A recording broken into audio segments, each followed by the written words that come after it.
This is a test of a UK missile capable of carrying a nuclear weapon. In recent years, the UK was on a path to reducing its arsenal, but has now reversed these plans. It's the latest sign that experts believe shows the global disarmament process has stalled. So how did we get here? Here are 4 numbers that help explain what's going on.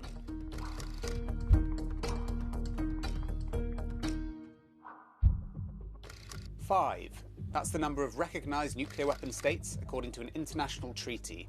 They are the US, Russia, China, the UK and France.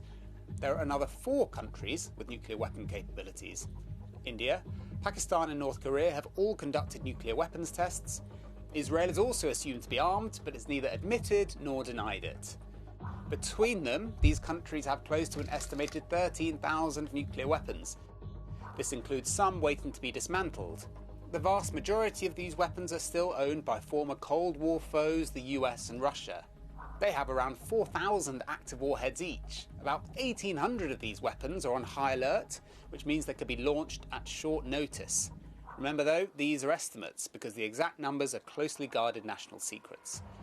Overall, however, there's clearly been a big reduction in the number of nuclear weapons. Compare the current figures to 1986, when the world's nuclear arsenal was 70,000. That's a reduction of 80%.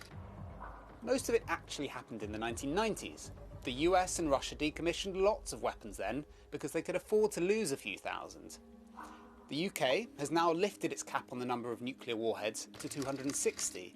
The previous plan was set in 2010, and that was to reduce the total to 180. It's not just Britain.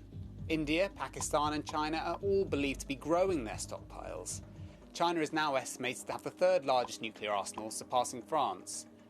There is one binding disarmament treaty that all 5 recognised nuclear weapon states are signed up to.